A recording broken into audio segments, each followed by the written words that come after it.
Estaremos leyendo los versículos del 8 al 11.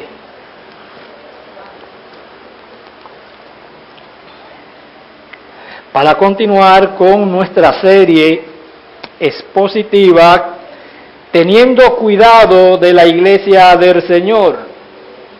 Dicho y sea de paso, amados hermanos, nos encontramos ya en la etapa final de la referida serie, pues con el favor de Dios pretendo hoy predicar el penúltimo mensaje de la serie con un sermón que he titulado Un llamado a los creyentes genuinos.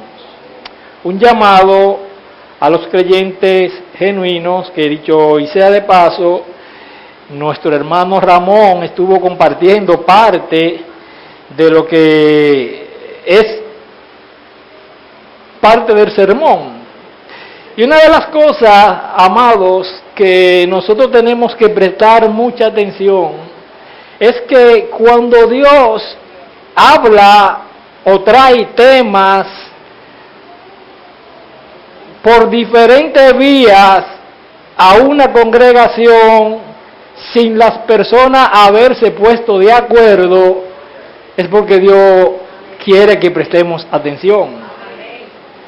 Quiere decir que prestemos atención a lo que Dios quiere hablarnos, y desde ya ha estado hablándonos a través de la escuela bíblica.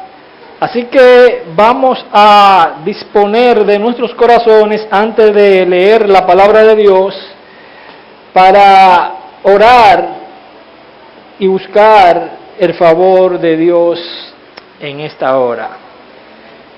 Padre, una vez más, gracias, oh Dios, por tus misericordias, que como dijo el profeta Jeremías, por ella no hemos sido consumidos.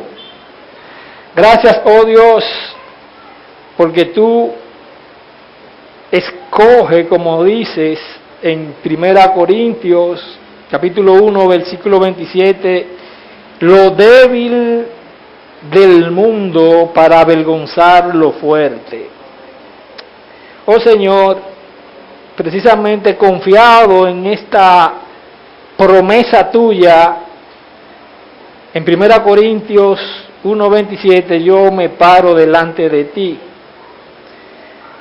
Es amparado, Señor, en que como un ser débil que soy, tú vas a honrar tu palabra. Tú eres quien dice que has escogido lo débil.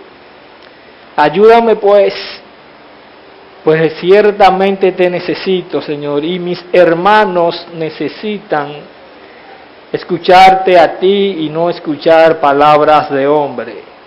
Por lo que imploramos que tu Espíritu Santo descienda con poder y ministre con ese mismo poder cada uno de nuestros corazones, para gloria y honra de tu nombre, en Cristo Jesús oramos.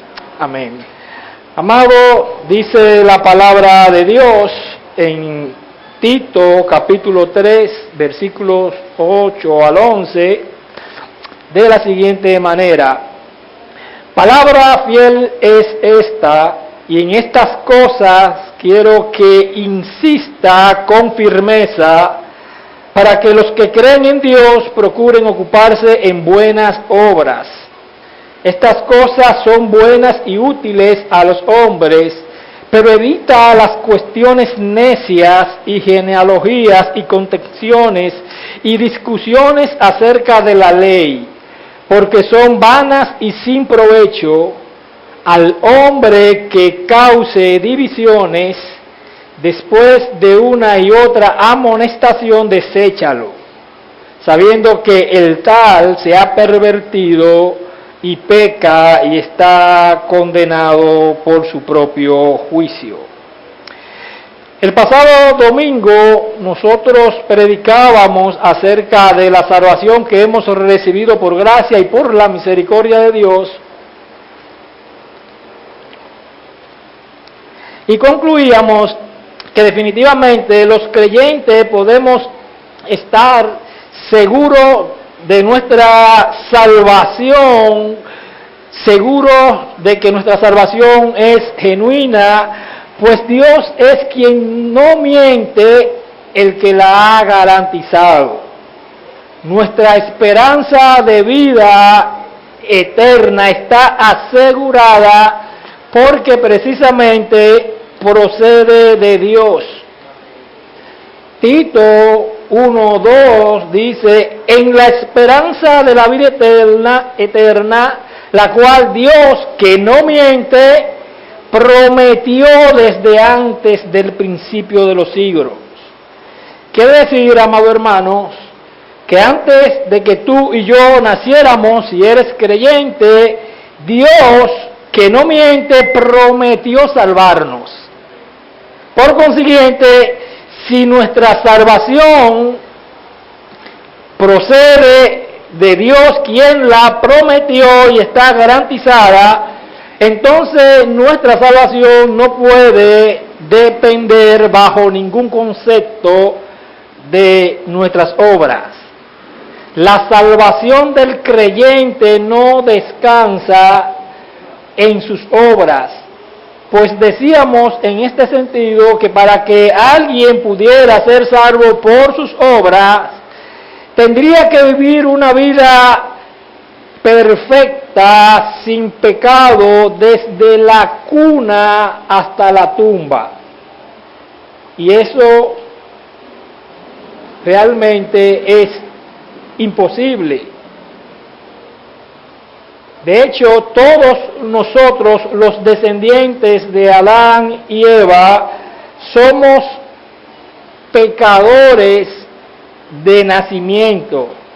Y el salmista David entendía perfectamente su condición de pecador, pues él escribe, inspirado por el Espíritu Santo, en el Salmo 51, versículo 5, dice allí el salmista David, he aquí, en maldad he sido formado, y en pecado me concibió mi madre. Nosotros venimos por default con el cáncer del pecado. Estamos contaminados. No hay manera de que un ser humano nacido de hombre, de la descendencia de Adán y Eva, no venga con esa naturaleza en su humanidad de pecar. Por lo que es imposible que una persona pueda salvarse por sus obras, pues como dice muy bien el apóstol Santiago, en un solo punto de la ley que nosotros faltemos, la ley de Dios, no hacemos culpable del resto. Dios es un Dios perfecto y demanda de nosotros vidas perfectas, vidas sin pecado. Y es imposible que nosotros, producto de lo que antes ya hemos dicho, no pequemos. Por eso es que nuestra salvación es por gracia y no por nuestro buen obrar. De hecho, el conocidísimo pasaje que pudiéramos, y yo sé que ustedes lo conocen de memoria, recitarlo, Efesios capítulo 2, dice allí claramente a partir del verso 8, y leo en la versión de las Biblias de las Américas, dice allí, porque por gracia ustedes han sido salvados por medio de la fe. Y esto no procede de ustedes, sino que es don de Dios, no por obras para que nadie se gloríe. La única obra que Dios ha provisto para que alguien pueda ser salvo es la obra de nuestro Señor Jesucristo, quien vivió una vida perfecta que tú y yo no podemos, y quien vino precisamente con el propósito de ser el Cordero que iba a ser crucificado, y de hecho lo fue para cargar con todos los pecados presentes, pasados y futuros de todos aquellos que reciben en fe y se arrepienten de sus pecados ese regalo de la vida eterna. Dios castigó nuestras transgresiones en Cristo. Por eso dice el apóstol Pablo, al que no conoció pecado, Dios por nosotros lo hizo pecado. No fue que lo hizo un pecador, sino que cargó sobre él todos nuestros pecados, pues es la única vía que una persona puede alcanzar salvación, puede reconciliarse con Dios. Y Dios precisamente muestra su amor en que Él envía a su Hijo Jesucristo, la segunda persona de la Trinidad, Dios encarnándose para pagar por pecadores como tú y como yo en una cruz. Y la evidencia de que Dios aceptó ese sacrificio es precisamente que Cristo resucitó al tercer día. Si Cristo no hubiese resucitado, eso significaría que Dios no aceptó el sacrificio.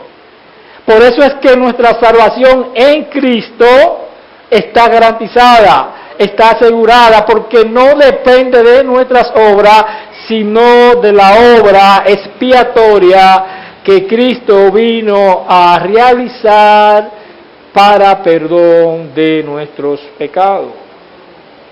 Por tanto, la predicación fiel del Evangelio excluye las obras de los hombres para fines salvíficos. Si se va a predicar fielmente el Evangelio, tiene que excluirse las obras para fines salvíficos, porque la salvación no es parte, las obras son parte de nuestra salvación, o no contribuyen, mejor dicho, a nuestra salvación, porque sí son parte.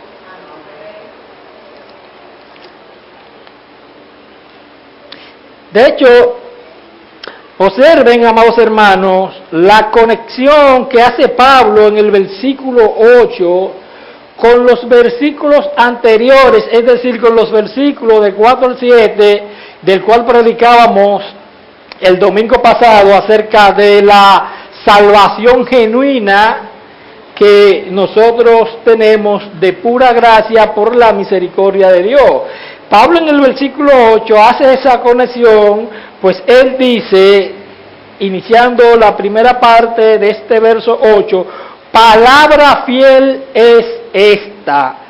¿Cuál es la palabra fiel? Bueno, los versículos 4 al 7, habla Pablo allí de la salvación por gracia. De eso Pablo está hablando en esos versículos, y por tanto, esa conexión que él está haciendo, palabra fiel es esta, enrola muy bien con los versículos anteriores acerca de la salvación por gracia y de la imposibilidad que tenemos los seres humanos de lograr alcanzar nuestra salvación por obras. La fidelidad del Evangelio bíblico tiene que ser basado en lo que Dios ha revelado, y Él ha otorgado salvación por gracia, no por obras. Ahora bien, Pablo no está desechando las obras, ni la Biblia desecha las obras como que las obras no son importantes. Pues él dice, palabra fiel es esta, y en estas cosas quiero que insista con firmeza, antes de irnos a las obras. Dice Pablo, en estas cosas quiero que insista con firmeza, porque la autoridad apostólica y el deseo ferviente de Pablo es cuidar la iglesia. Recuerden que el título de la serie es Teniendo cuidado de la iglesia del Señor. Pablo quiere cuidar de la iglesia del Señor, y para cuidar de la iglesia del Señor, Pablo instruye a Tito que tiene que insistir con firmeza en esa palabra fiel. Tito, no importa que algunos, teniendo comezón de oír, quieran escuchar otras cosas o quieran escuchar cosas nuevas, insiste en la palabra fiel. No importa que algunos te rechacen, insiste en la palabra fiel. No importa si algunos se quieren ir de la iglesia, insiste en la palabra fiel. Es en la palabra fiel que está fundamentada la salud de la iglesia. Es en el evangelio bíblico. Por lo tanto, Pablo instruye de manera categórica, teniendo celo por la iglesia del Señor, que él debía insistir en esa palabra fiel de la salvación por gracia. Pero eso no quiere decir que las obras no juegan un rol en la vida de la iglesia. Obviamente, para fines salvíficos no, pero ellas tienen su importancia, porque Pablo, de hecho, dice en la parte B de ese versículo 8, para que los que creen en Dios procuren ocuparse en buenas obras. Y dice, y estas cosas son buenas y útiles a los hombres. ¿Para qué Pablo, que viene hablando de que la salvación es por gracia, por la misericordia de Dios, que no es por obra, para qué Pablo introduce acá y exhorta a Tito a que la iglesia se ocupe a las buenas obras? Y es que, amados hermanos, el hecho de que nosotros hemos sido salvados de pura gracia no significa que esto neutraliza las buenas obras. No quiere decir que nuestras obras, aunque no sean para salvación, sean inútiles. No quiere decir que yo, por ser salvo, ya yo me cruzo de brazos, ya yo tengo salvación, ya yo no tengo ninguna responsabilidad delante del Señor. No. Tenemos responsabilidades. Y Pablo, que defendía con uña y diente la salvación por gracia, es quien instruye a que la iglesia se ocupe en las buenas obras. Porque las buenas obras son el resultado de nuestra salvación, no que contribuyen a nuestra salvación. Nota que Pablo de hecho dice, para que los que creen en Dios, no es para los que no creen, para los que creen en Dios, para los que han sido redimidos por la sangre de Cristo, procuren ocuparse en buenas obras. En tal sentido, cuando una persona que supuestamente se denomina cristiana, amparándose en que la salvación es por gracia, y esta no evidencia ningún fruto, ninguna buena obra, porque él entiende que ha sido salvado por gracia y que por obra no es, esa persona evidentemente tiene que revisarse. Esa persona pudiera ser que no sea creyente, porque un creyente genuino, por el hecho de ser salvo por gracia, de manera natural, empoderado por el Espíritu Santo, va a procurar obrar. Mira lo que dice el propio Señor Jesucristo, hablando en Mateo 7, precisamente del juicio final. Dice el Señor Jesucristo en Mateo 7, desde el versículo 21 en adelante: no todo el que me dice Señor, Señor, entrará en el reino de los cielos, sino el que hace la voluntad de mi Padre que está en los cielos. Nota que no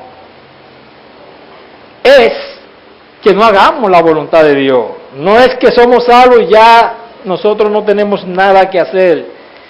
Cristo dice: el que no hace la voluntad de mi Padre, bueno, pues esa persona evidencia que no ha sido una persona salva. Obedecer la palabra de Dios es de cristiano, porque la palabra de Dios fue escrita para nosotros los cristianos, y fue escrita no para que simplemente la leyéramos, sino para que la obedezcamos. Santiago dice que no seamos oidores, sino hacedores de su palabra.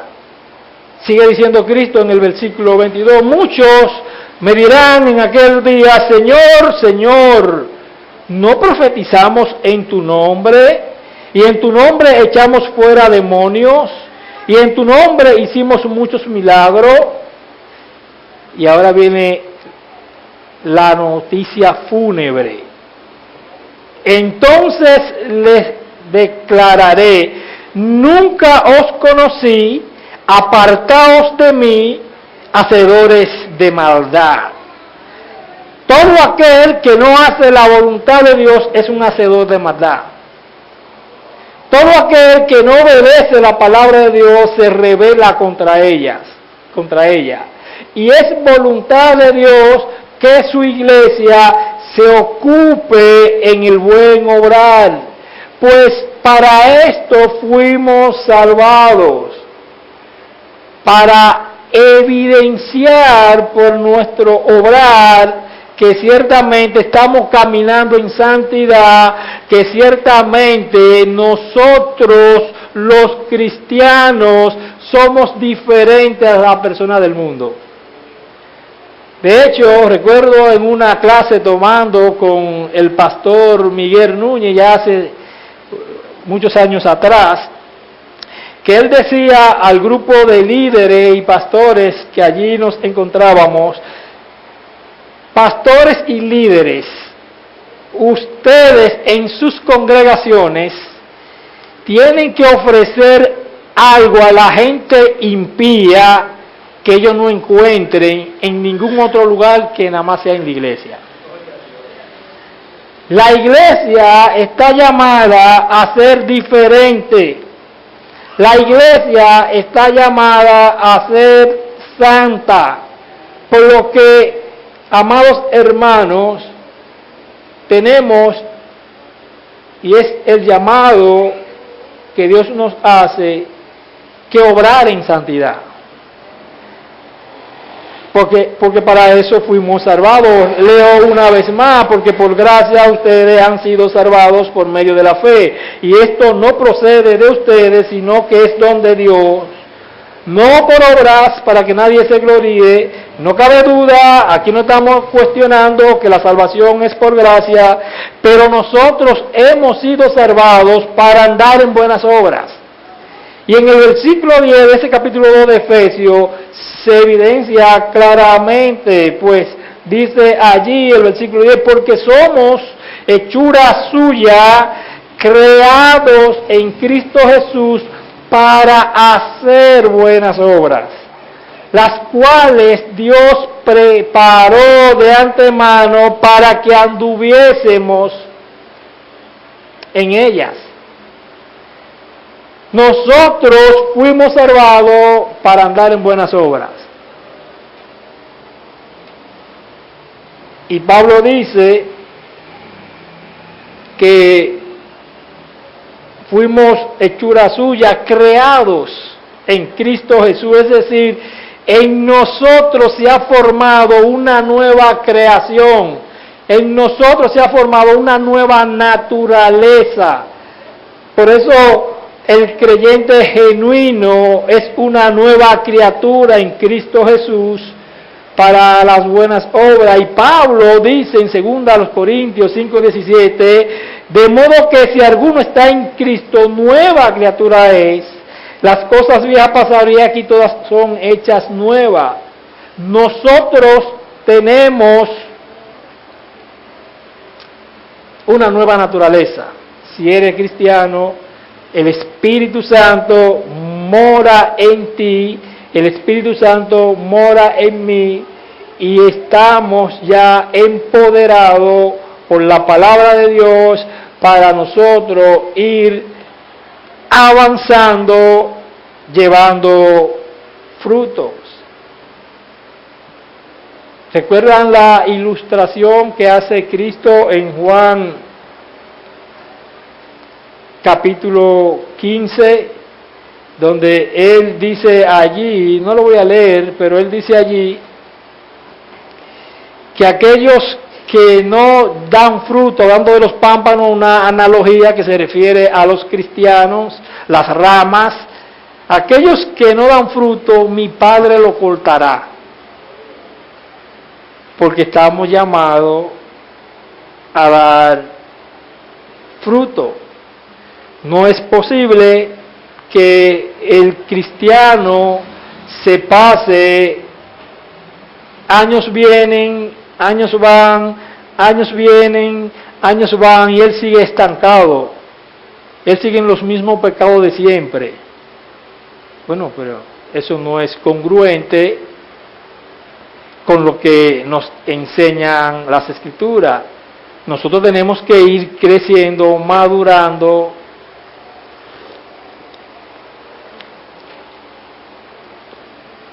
en santidad.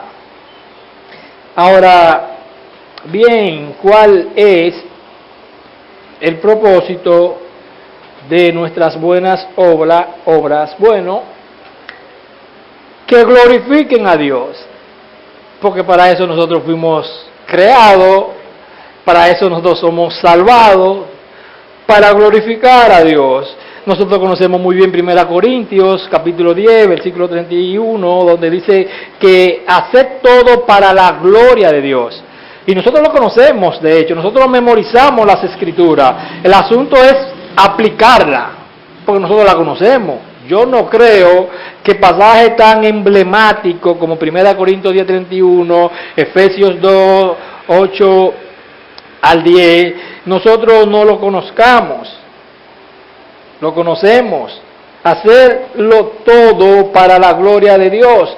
Mateo capítulo 5, hablando del propio Señor Jesucristo, en el versículo 16 dice, así alumbre vuestra luz delante de los hombres, para que vean vuestras buenas obras y glorifiquen a vuestro Padre que está en los cielos.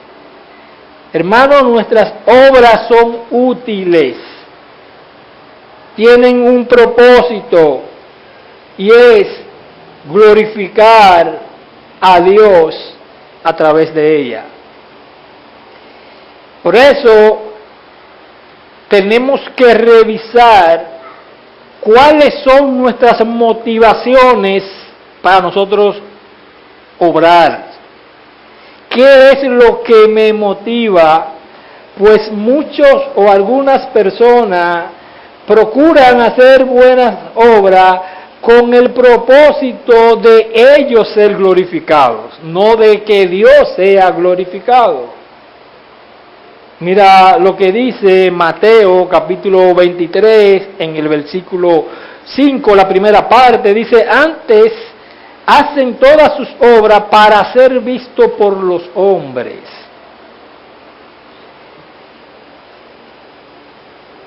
Yo me lo imagino, aquellos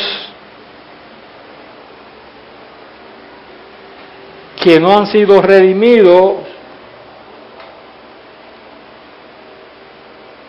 presentándose delante del Señor, pero Señor, yo hice muchas obras en la tierra y la hice en tu nombre. ¿Tú no te acuerdas, Señor, todas aquellas cosas que yo hice ayudando al necesitado, todas aquellas obras de caridad? ¿Tú no recuerdas eso, Señor? Es penoso que a esos Cristo le diga: nunca os conocí, apartaos de mí, hacedores de maldad.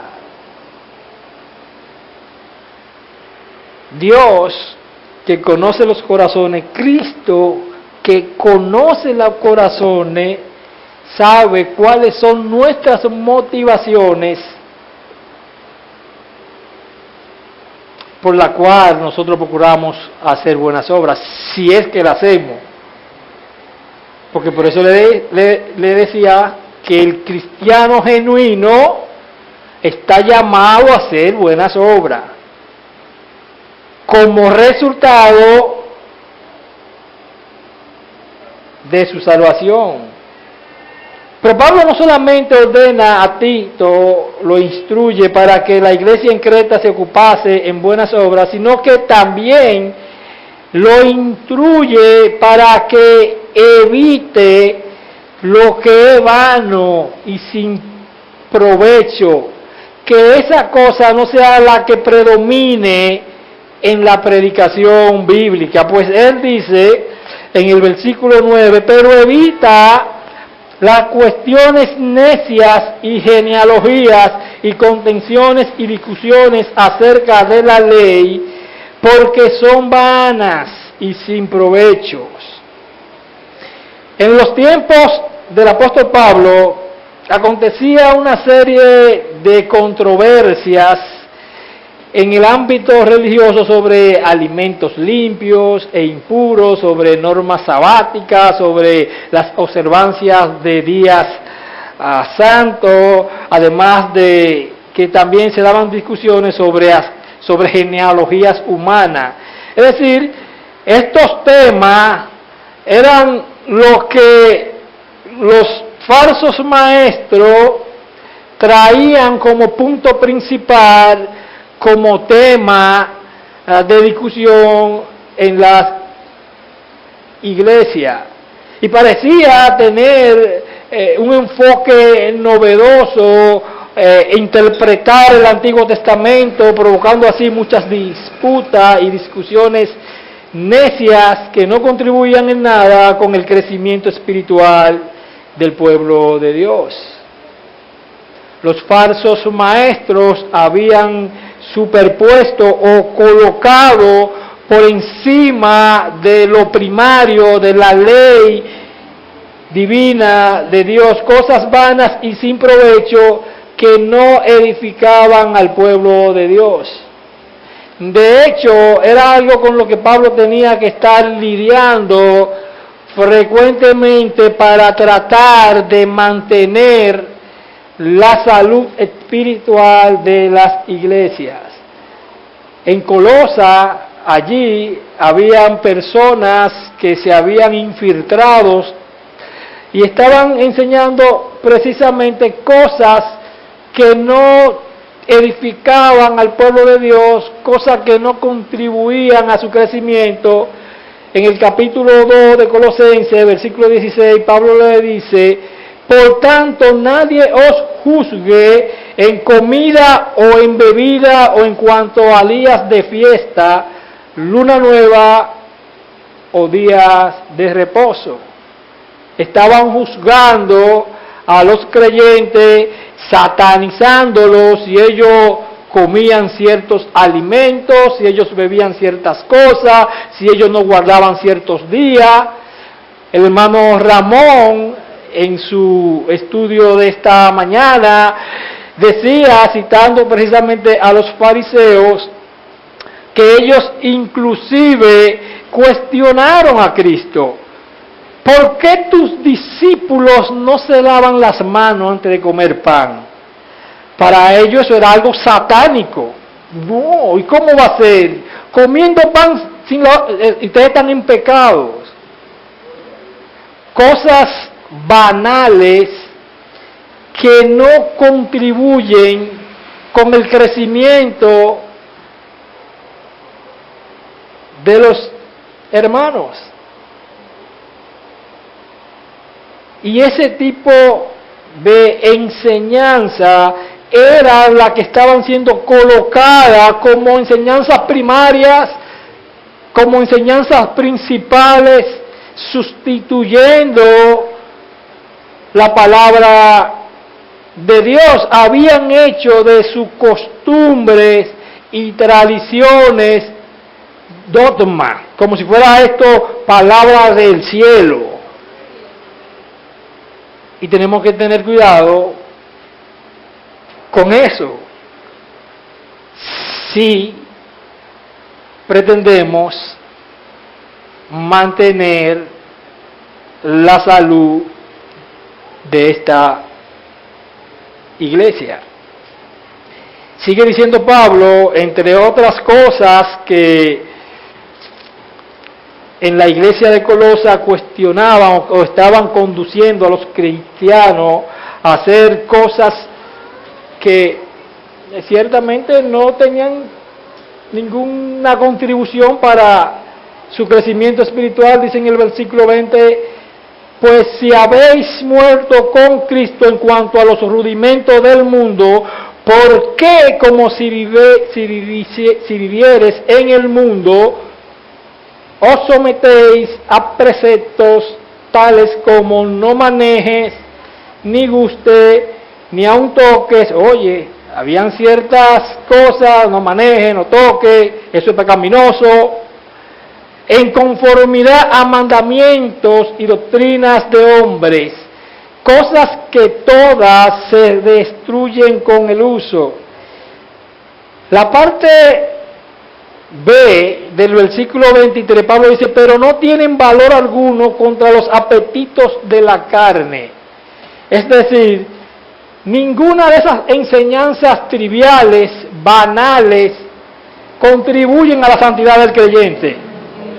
Eso es lo que él quiere decir, pero no tienen valor alguno contra los apetitos de la carne. Es el evangelio bíblico que en el poder del Espíritu Santo transforma el corazón del creyente, transforma el corazón del hombre. Es el evangelio bíblico que nos santifica. Cristo dijo, santifícalo en tu verdad, tu palabra es verdad. Juan 17:17. Sin embargo, estas personas malgastaban el tiempo enseñando cosas que no edificaban a la iglesia, y por tanto la iglesia no podían crecer bajo ese tipo de enseñanza. Por eso es que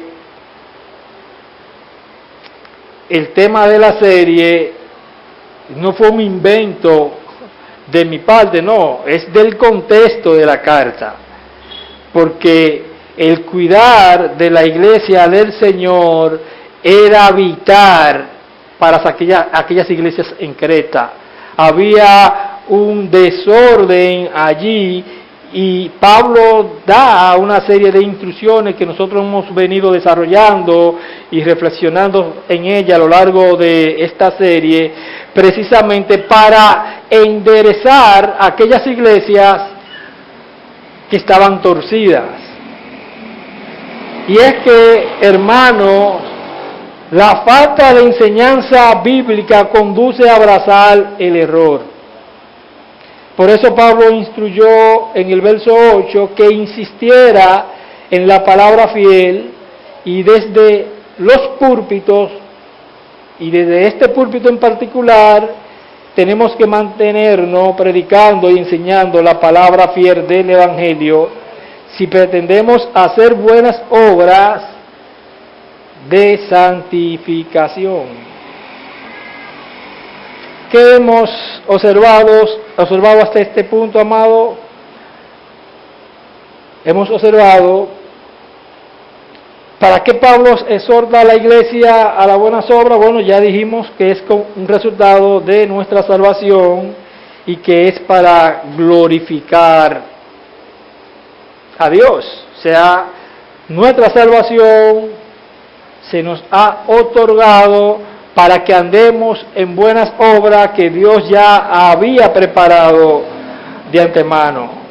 Hemos visto también que debemos evitar lo vano y sin provecho, que estas cosas no predominen sobre la predicación y la enseñanza bíblica. Debe predominar la centralidad del Evangelio de la gracia y de todas las escrituras en sentido general. Pero también observemos ahora que la disciplina en la iglesia es parte de las buenas obras. La disciplina en la iglesia también es parte de las buenas obras. Dice los versículos 10 al 11, al hombre que cause divisiones después de una y otra amonestación, deséchalo, sabiendo que tal se ha pervertido y peca y está condenado por su propio juicio. Amados, la iglesia que no toma en serio el pecado está condenada al fracaso, porque Dios, que es santo, sí toma muy en serio el pecado. Y la iglesia, como una institución divina, debe procurar la santidad. Y lo que es contrario a la santidad es el pecado.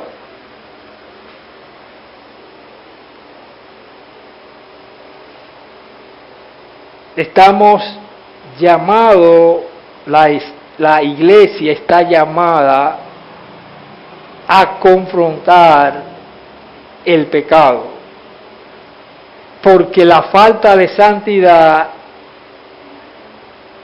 deshonra al Dios tres veces santo,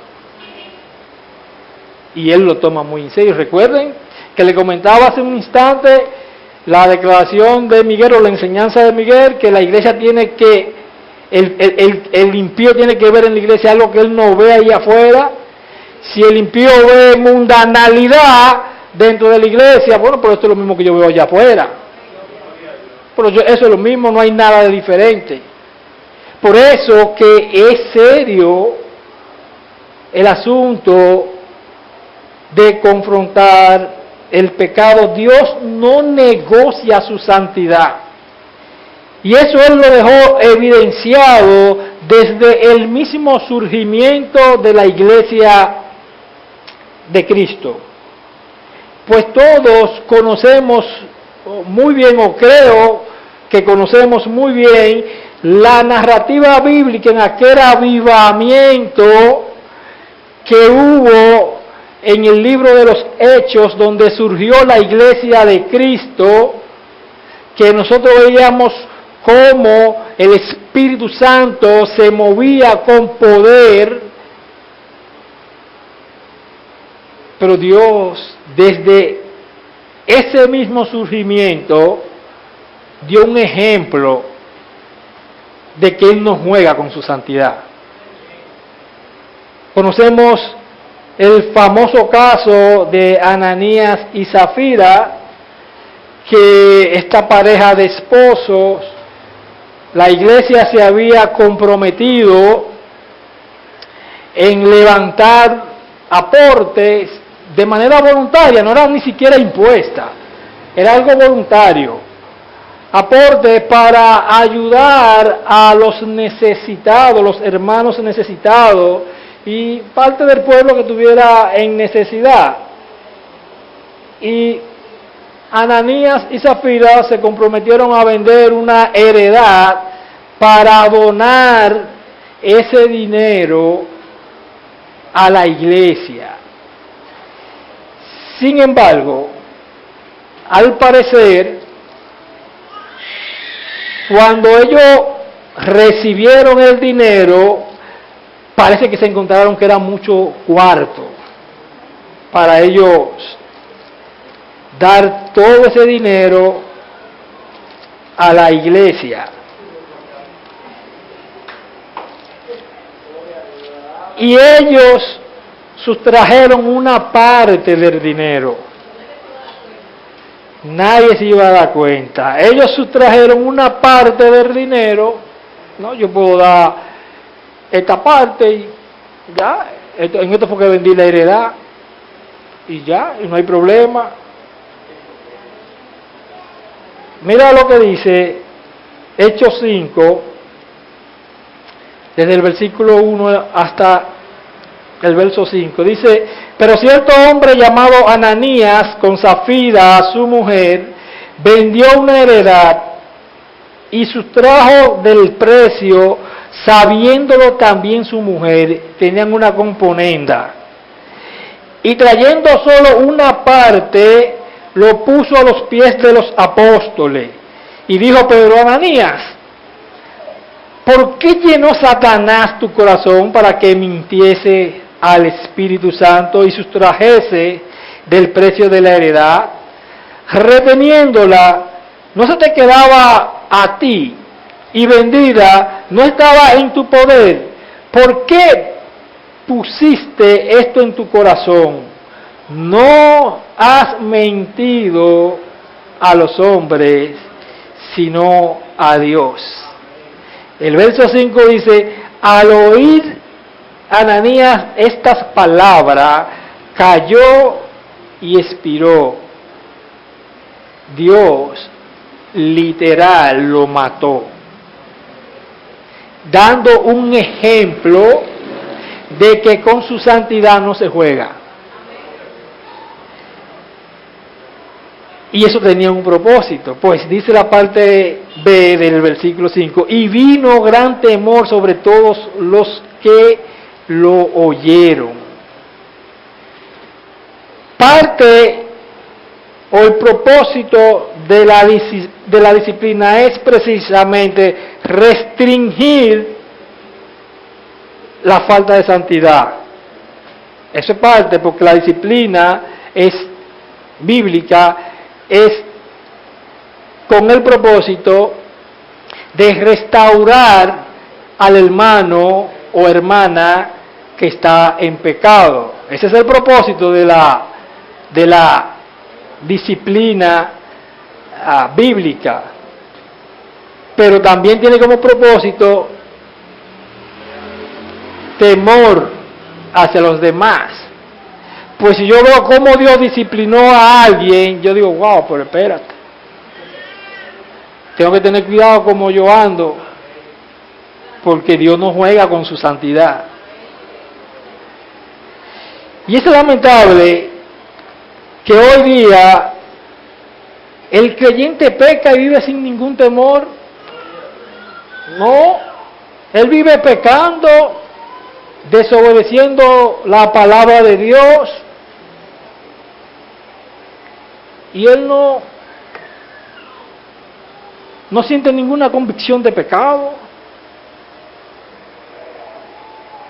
El hecho de que Dios no haya disciplinado a alguien que está andando en pecado no significa que la disciplina no llegue. Dios, lo que en su amor y misericordia, Él es paciente, esperando que el que está en pecado proceda al arrepentimiento.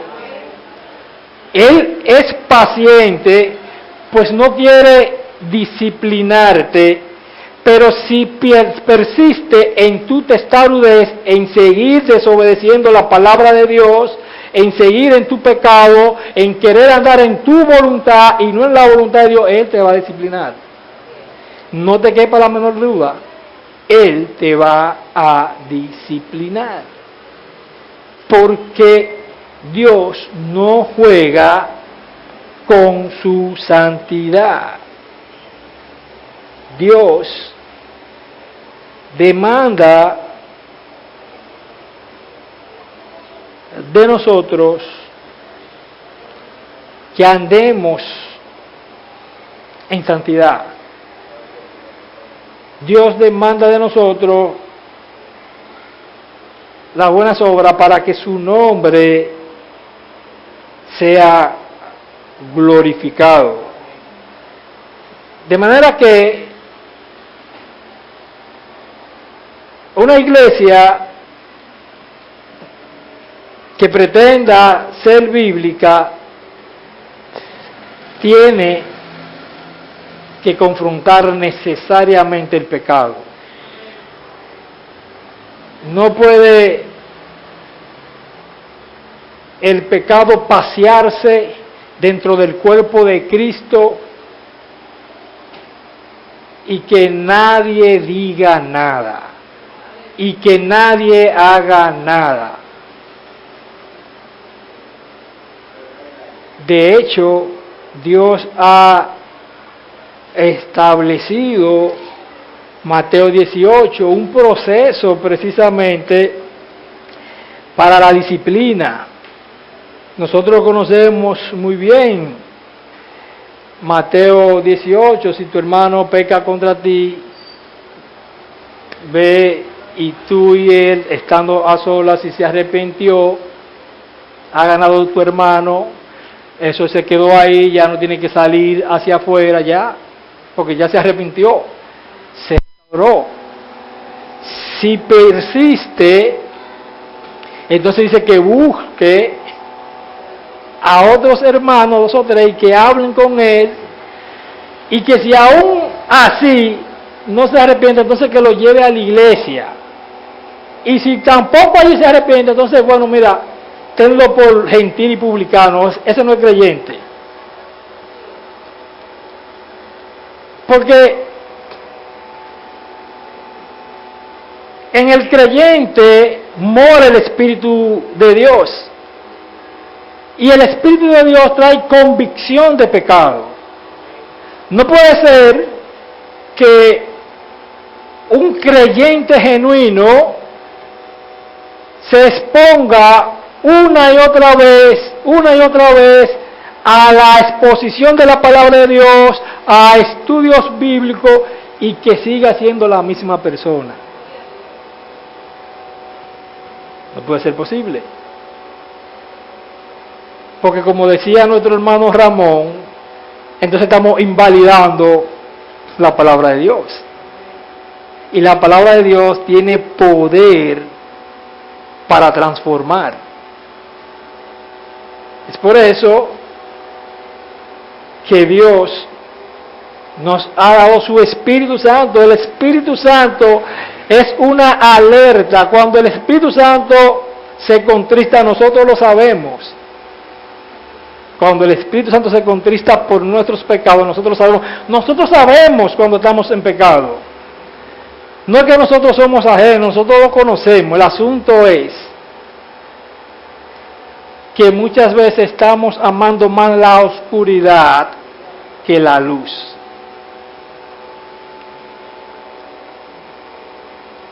Por lo que parte de nuestra buena obra como iglesia es confrontar el pecado. Pablo dice: al hombre que cause divisiones, después de una y otra amonestación, deséchalo, sabiendo que el tal se ha pervertido y peca y está condenado por su propio juicio. No sé si te llama la atención que Pablo vuela un paso del procedimiento de Mateo 18. Él le dice a Tito y le da dos oportunidades al hombre que cause divisiones. Después de una y otra amonestación, desecha dos oportunidades. Nota que no le dice, bueno, dile a los hermanos, ve con los hermanos y habla con él o con ellos. ¿Por qué Pablo vuela ese proceso? Algunos estudiosos, y yo coincido con ellos, entienden que la razón de esto es precisamente porque se estaba tratando con falsos maestros. Y tú enviar a hermanos para que confronten a estos falsos maestros es ponerlo en la boca del lobo para que se expongan a enseñanzas antibíblicas. Porque ellos estaban contaminando la iglesia. Entonces le vamos a mandar a los hermanos, vayan. No. Después de una y otra amonestación, deséchalo. Si no se arrepintieron, deséchalo. Yo sé que el tema de la disciplina en iglesias que no son muy maduras causa cierto pesar, porque se tiende, y es como una tendencia, valga la redundancia, de nuestros tiempos, de manejar la iglesia por las emociones.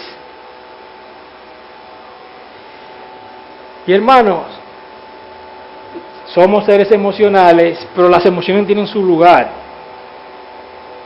Dios nos ha dado las emociones para que pensemos. No, las emociones las sentimos, pero no es para que pensemos. Dios nos ha dado la mente, la razón, el intelecto, para que pensemos. Nos ha dado su palabra para que llenemos nuestra mente de su palabra. Para que basado en su palabra nosotros tomemos decisiones. Por lo que si mis sentimientos me están conduciendo a algo que es antibíblico, yo estoy en una disyuntiva. O me dejo guiar por mis sentimientos, por mis emociones, o me dejo guiar por lo que es la verdad de Dios. Una de dos. Si me dejo conducir en un proceso disciplinario bíblico, no estamos hablando de una disciplina autoritaria, no una disciplina bíblica que tiene como propósito la restauración del hermano o de la hermana, si me dejo guiar por mis sentimientos, mis emociones, es muy probable que cuestione el liderazgo. No, pero ahí son faltos de misericordia. ¿Y cómo expulsan a esa persona? ¿Cómo ponen en tal disciplina al hermano o la hermana fulana de tal? Oye, pero ahí no hay misericordia. Sí, hay misericordia, porque precisamente es para restaurarlo, porque precisamente es para que Dios no discipline la iglesia completa, porque si la iglesia completa no hace nada en cuanto a la disciplina, Dios la va a disciplinar a la iglesia completa.